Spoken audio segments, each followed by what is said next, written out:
Hello and welcome to the Awaken Life Expo. I'm your host, Kerri Kannan, and right now I'm being joined by Dr. Larry Fedewa. He is a commentator on political and social issues of the day, a radio host of the Dr. Larry Show, a columnist for Richfield Press, and formerly the Washington Times. He has been a college president, an international technology executive, and an entrepreneur. Dr. Larry has worked with railroads, emerging nations, and labor unions, and with professors, managers, politicians, and teachers. As a speaker, he's addressed international audiences on both technical issues and current events. He lives on an Arabian horse farm near Washington, D.C. Thank you so very much, Dr. Larry, for being here on the Awaken Life Expo. It's really I'm looking forward to this conversation. Well, so am I. Awesome.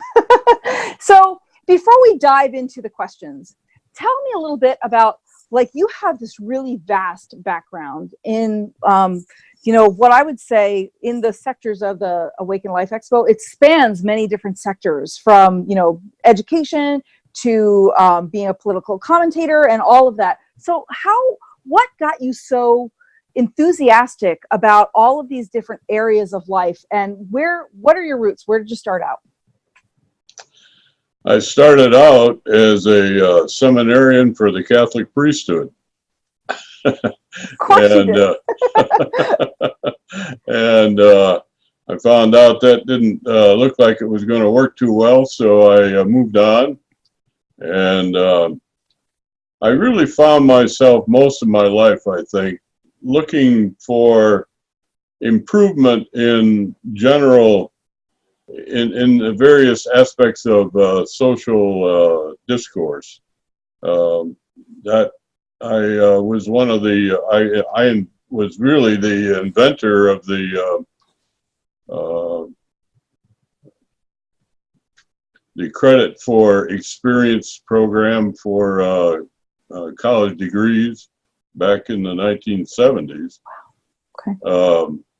And from there, I went on to, I became a technology executive because I had raised a lot of money for trying to teach kids that were admitted into college in those days, just because they had graduated from high school, and they had graduated from high school just because they got to the age and they couldn't read and write. And it was a virtually intractable problem. So I found out that Control Data had a software program that would allow kids to work with the computer. They called it Mr. Plato. And so I decided that would be a good solution to the problem that I had been trying to deal with within education. But and to do that, I started a couple of schools in the Philippines and also in Hong Kong. And then I ended up in Washington, D.C. as a federal contractor. Well, actually, in the meantime, I had started a college in Kansas City, Missouri. But minor detail. Yeah. Well, a lot of people said your problem is you can't hold a job. So anyway, then I became an entrepreneur, and I worked with the federal government as a contractor for a long time, and got into this business sort of by accident.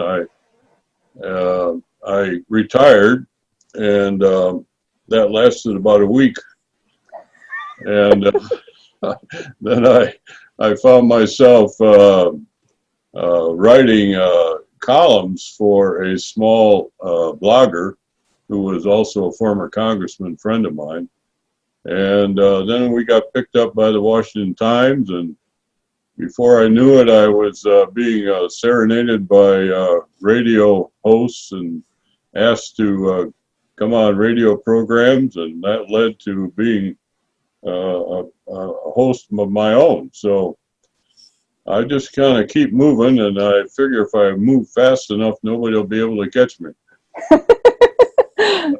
So with your vast experience that I touched on and you just touched on, your depth and breadth of what's going on the planet is pretty, you're in a special place where you can see the multidimensional aspects of what is happening here with our civilizations and our, emerging thoughts of the way that our planet is run. So what do you think are some of the greatest blocks or some of the greatest threats to our moving forward in future civilizations? I think the greatest threat to the world and throughout our history has really been the threats against freedom, the freedom of human beings to try to live their own lives in peace. And I would quote, I think, the secret to the, one of my recent columns has been about all of the things that have happened in American society in the last, really the last century or so. It just seems like if you look at it that way, it's almost one crisis after another. But how have we been able to survive? And I believe that the secret to our survival has been our freedom. It is our freedom which has supported our flexibility, permitted our ingenuity and our tenacity to meet each challenge with confidence and originality. And the essence of America's success was distilled in the Declaration of Independence on the 4th of July in 1776 in these words: "We hold these truths to be self-evident, that all men are created equal, that they are endowed by their Creator with certain inalienable rights, and among these are life, liberty, and the pursuit of happiness." And I don't think you can say it much better than that. No, I don't think you can.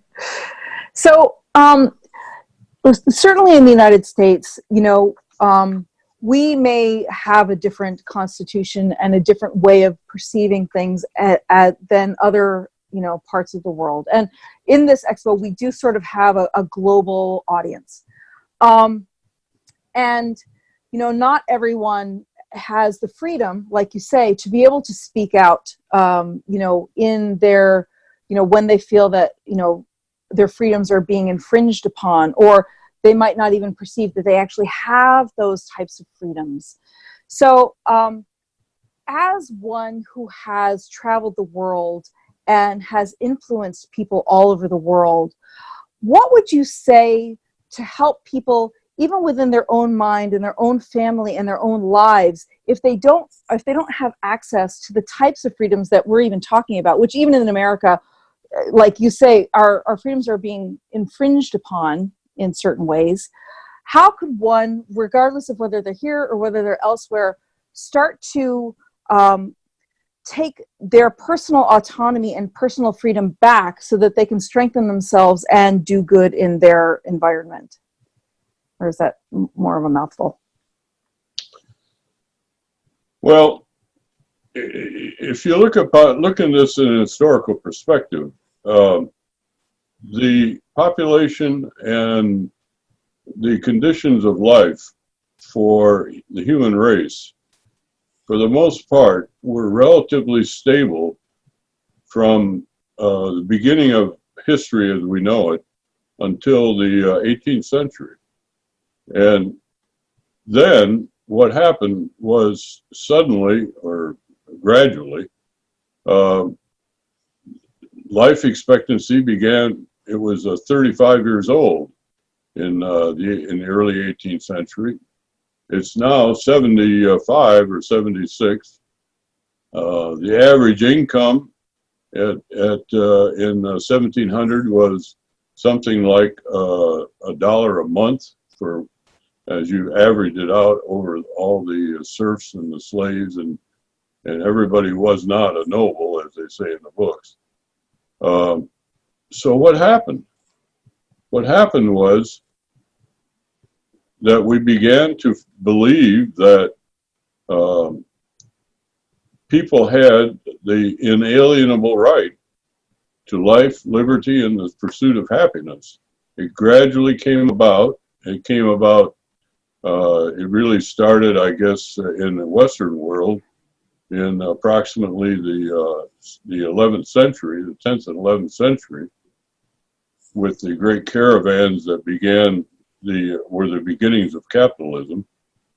And we found out that there was one thing, one type of motivation that allowed human beings to talk to each other instead of fight each other, that allowed human beings to inhabit the same space with a certain amount of equanimity and happiness. And what was that motivation? That motivation was that you take care of your own family, and you have the right and the freedom to do that. And that was a very gradual realization on the part of human beings. And in many parts of the world, it's still not very well known. In fact, the reason that America is looked upon as the beacon of freedom in the world is precisely that people look upon us and they see what we've been able to do. And how did we do it? We did it by emancipating people. You know, there's two kinds of freedom. There's freedom from, and there's freedom for. And the freedom from is the freedom from constraint, from ignorance, from illness, from death to a large extent. The freedom from coercion to do things that you really don't want to do or don't believe in. And the freedom and all those freedoms from have to be won very, very with great effort. So the reward for freedom from is freedom for doing other things, living your life the way you want to live it. Freedom for opportunity. And that is the lesson, the great lesson really of the last 2 centuries. And the United States we're so fortunate to be able to be the people who are the heirs of this philosophy. We didn't do anything to earn this. You and I are, and all of our citizens in our generations, we're simply the heirs of the great work that has gone before us. But we also have a choice, and we have a challenge, and that is to extend all of these different views of the challenges that we have to our own, to extend this sense of freedom and eliminate all of the problems, the restrictions that do still exist. And you know, that's where things like racism and so on come in. So but when you look at the challenges that we've had since 1776, and now where we are now, there's a lot of progress, but it's not over yet. And so we all have our own challenges. But the main thing is now to teach the rest of the world how to have an economic and social system that is based upon this the concept of life, liberty, and the pursuit of happiness. The pursuit of happiness, you know, is really the key. I mean, everybody would like to pursue happiness, and very few people in the history of the world have had the means to do that. Right. And it's kind of like happiness and freedom and passion are kind of all the same thing. You know, like like the freedom to be able to pursue your happiness or to pursue your passion, and which can bring you joy, fulfillment, happiness, you know, in that. And I think a lot of people, even here, like we have the opportunity, but not necessarily always the means by which to do that. And so I while you were talking, I was writing down a whole bunch of different notes. And so it's interesting hearing your perspective because, in our country, like we have those who are like yourself and you're like, listen, we have this great country that, promotes freedom. And then we have, squabbling among ourselves where, you've almost got two camps, one that says we have freedom and one that says we need more freedom. And, then there are people in between. And I'm also hearing you talk about sort of autonomy over yourself. So can you sort of address how you perceive, I'm going to get into technology in a minute, but I want to hear from you how you perceive that our freedoms may be hindered in some ways and how our freedoms may be expanded in some ways and where we can go to allow ourselves greater expansion and freedom in different areas, because your expertise is just so, right on with this topic. Do you understand the question? I kind of go around sometimes. Oh, is that a question? I don't know. It was an observation, and I'm kind of hoping you can extract a question out of there. So I guess the question would be, how are our freedoms hindered, and how are our freedoms evident, and how can we expand that even more? Well, I suppose the place to begin is the idea of tribes. Everybody has a family, a clan, and generally a tribe. And that's the way human beings have been organized really since the beginning. So the first question that anybody has to ask about American society is what tribe are Americans in?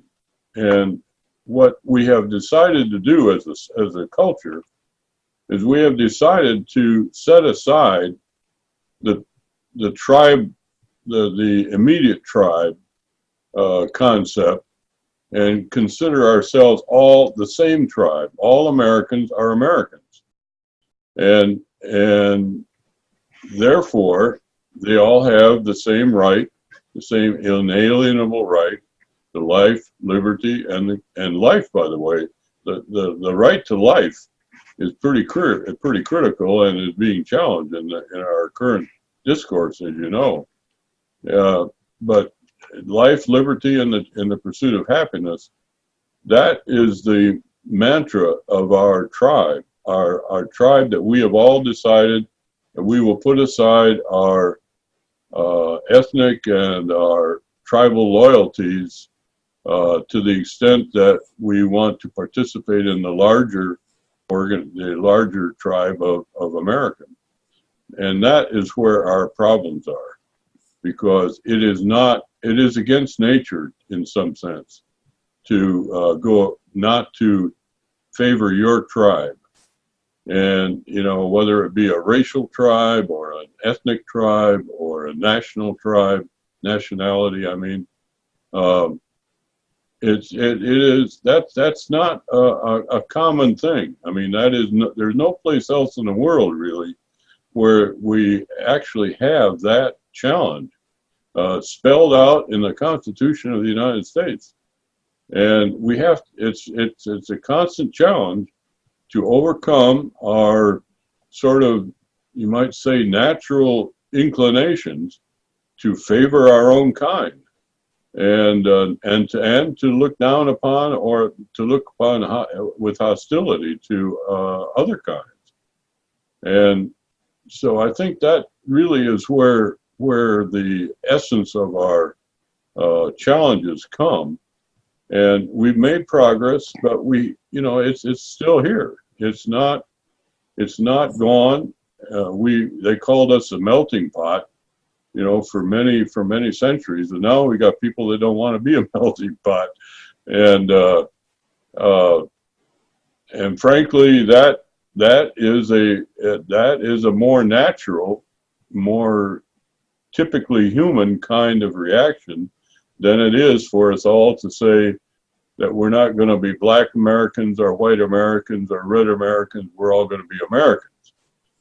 So I think that's the challenge that the founders laid down, that we are every day we still have to try to accomplish. And you know, we have mixed success in doing that.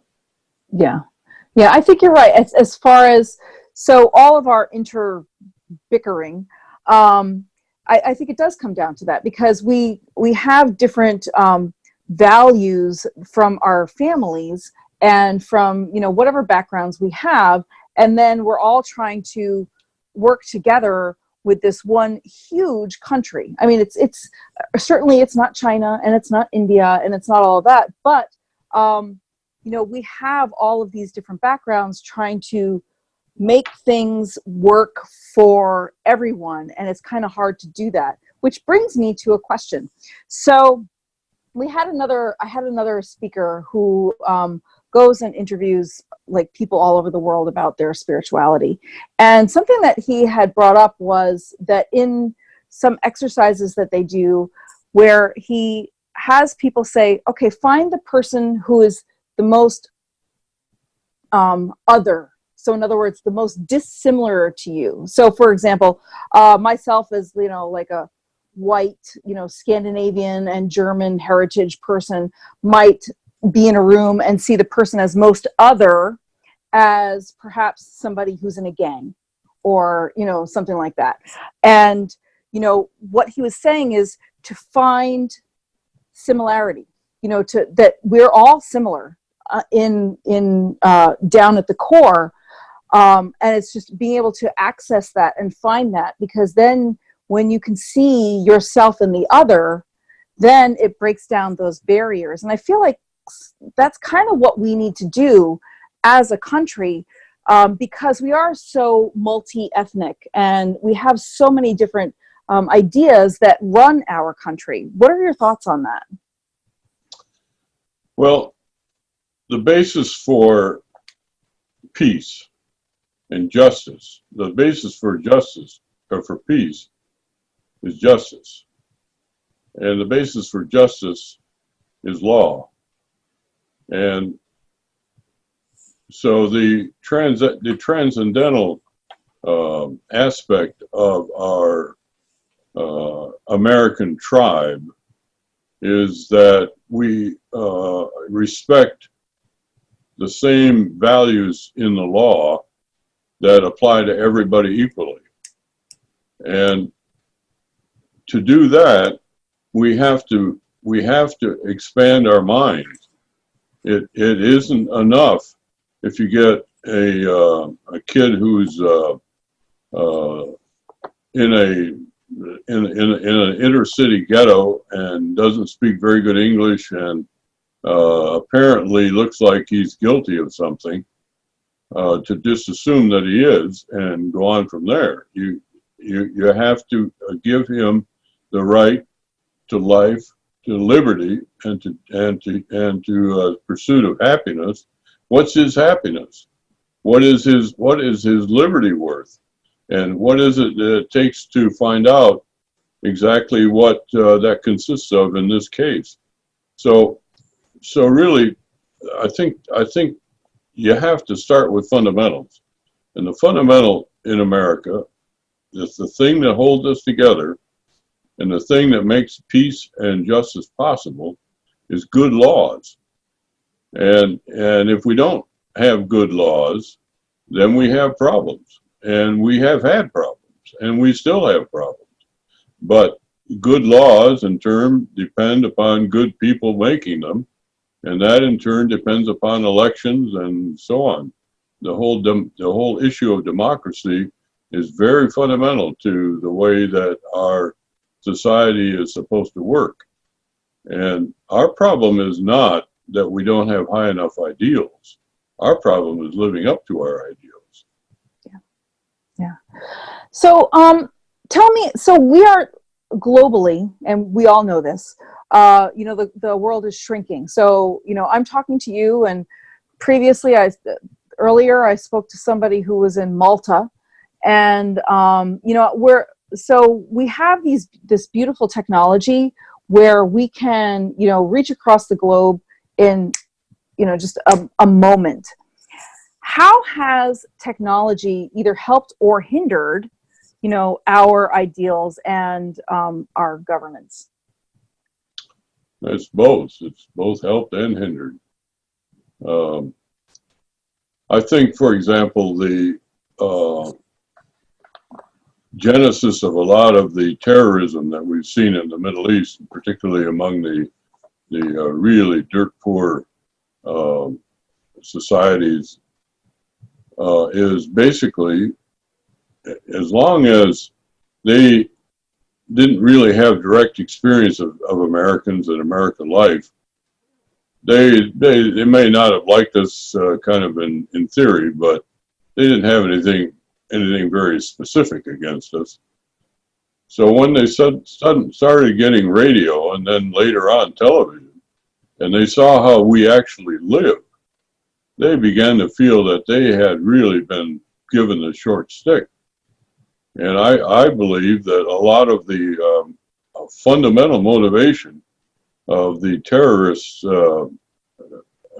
scourge that we've seen in the second half of the 20th century is really because of jealousy. It's they feel that if there isn't any justice in the world when they have to live without water or without electricity or without plumbing, and anyway, that's one instance that I think is a bad effect of technology. Now, let's talk about a good technology. The same people who saw what we have decided, a lot of them decided to try to get over here and participate in it. And of course, that now has led to another kind of problem, in that we can't accommodate all these people that want to come, and we don't like the idea that they storm our borders, and so we got a different kind of problem. But nevertheless, a lot of them have made it, and a lot of them are here, and a lot of them are flourishing, and they're living good lives that they've never lived before. So, you've got a yin and a yang. You've got both sides of technology is good. I think overall it's good. It's better. There's more good than ill that comes from it. But it's a mixed bag. There's no question about it. So, what do you perceive our greatest threats are to our own individual freedoms and happiness? My doctorate is in social psychology, and sometimes it shows. There's really two answers to that. There's a social answer and a psychology answer. I think that in terms of individuals, the greatest threat to happiness is lack of confidence, lack of self-confidence, a poor self-image, an image of oneself and one's world as being needy and being underserved and being victim, or being simply inferior. And that, goes back to my days as a psychologist. But and from a social point of view, I think the greatest threat is, again, challenges to freedom. And to the extent that these are serious challenges, I think of Venezuela, for example. In Venezuela, you had really a very thriving country. You had great income from the petroleum, and it was being used, generally speaking, not in the way we would perhaps wish it to be used, but it was generally used for the benefit of the people. And they all had an increasing standard of living. They were getting better education, better health, longer lives, better pursuits of happiness, shall we say.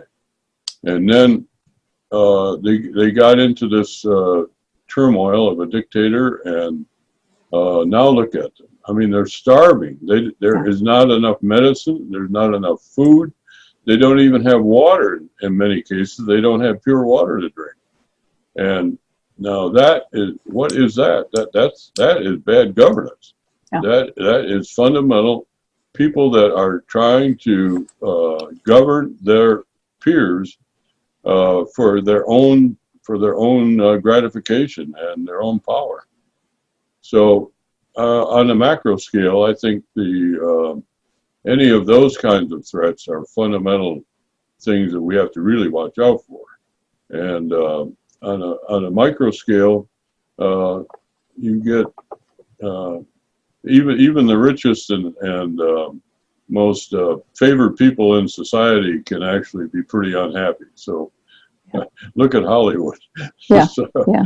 in fact, I was watching this show on the country singers and all the great country singers, and they all seem to be really racked with drug and physical problems and all kinds of things.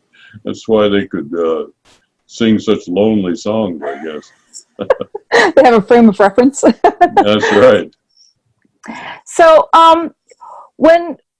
when we're talking about other countries and, us as sort of a global humans, what is your perception of our sort of, so there are two lines of thought, right? Like one is if you see something bad elsewhere, you intervene and you try and help and take care of it.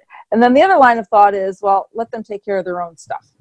So how do you perceive, because as we know more and more, we're becoming more of a global community, like we had just talked about. What are your thoughts on, helping out other countries and things like that? And how do you do that in sort of a way that you don't look like you're going in and being sort of a dictator yourself, or, trying to tell other people how to live their lives? I guess my view of that is the difference between the Peace Corps and the Army.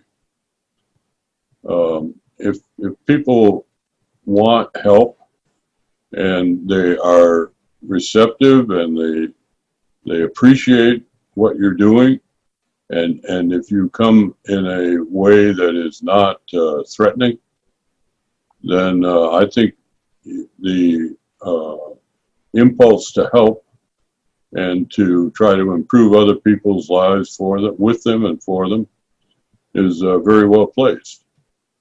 But when you go in and you have to bomb them and shoot them and kill the parts of their population that you don't approve of, I think it gets very dicey.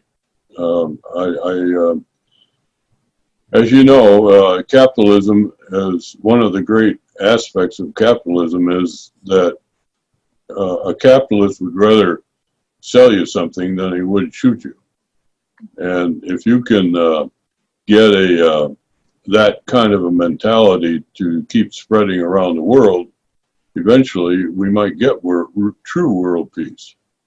But without, if they want us to help, and they're receptive and they appreciate it, and we can help. Sometimes we can't help. Either a problem like in Venezuela, for example. What are we going to do? The Dems are saying let's go and give them more money. Well, guess who gets the money? The guys on top. Yeah. And so then then they say, well, then let's do like Panama. Let's invade. Yeah, well, that's going to help a lot of people, right? It's not going to go over very well. So, there's sometimes you just can't really help very much. They do have to work it out themselves. Yeah. So from your Catholic boy background, where does religion fit into all of this? Well, religion has provided a measure of happiness to a lot of people by essentially I would say historically, religion has, in the Western world particularly, has proclaimed a world above this world that was greater than this world, and therefore gave people hope and gave them a reason to behave and a reason to live lives that were productive and were not cruel or savage. That is kind of a freedom from concept, and I think that we're in a era now, at least in our society, where religion has to do more than just tell us about what's good, what's so great after we die. I think that religion I think it's fundamental to begin with. I think that you cannot, I at least cannot account for the tremendous complexity of the universe and all of the things that we see, and we continue to explore and learn and learn and learn, and every time we learn something, we find out there's so much more to learn about our very own existence and our environment. So I don't see how you can understand or even cope with an environment, a human being or a human environment, the environment that human beings inhabit, without having some kind of concept of a divine being. On the other hand, I think that there is a great need for a modern theology that concentrates on the epistemology of our current year. For example, we are told that there are mysteries, and that God is a mystery, and that all of that there are miracles and so on. Our experience as a society is everything that we think that human beings can, in fact, understand much. Eventually, everything is fundamentally tangible, and it can be understood. We haven't gotten there yet. Now, I think there are limits to that, but nevertheless, we have to, I think, begin to understand that life and our spiritual life have to take the body and the physical things of the earth as much more important than traditional Christianity has it, and that is also has an ethic that goes with it. And I think a lot of this so-called climate control concern or concentration that is getting to be so fashionable really has to do with not really with the science, because the science is pretty obviously we can't. I mean, are you going to walk outdoors and control the rainstorm? It ain't going to work. So the science is not really the fundamental issue here. The real issue is how do we evaluate ourselves and our environment in such a way that we can see the good, and that we can develop the proper things to do with our environment, and to we're just beginning to understand that. We're starting, we have pretty well conquered this concept of fossil fuel, and of course they want to get rid of it. So, but it's fundamental to the society and to the entire world. But what about it? How do you justify going into the coal mines and having the kind of human deprivation that is involved in that? And how do you maintain the value of nuclear power when you're burying things that are going to take 3,000 or 4,000 years to diffuse?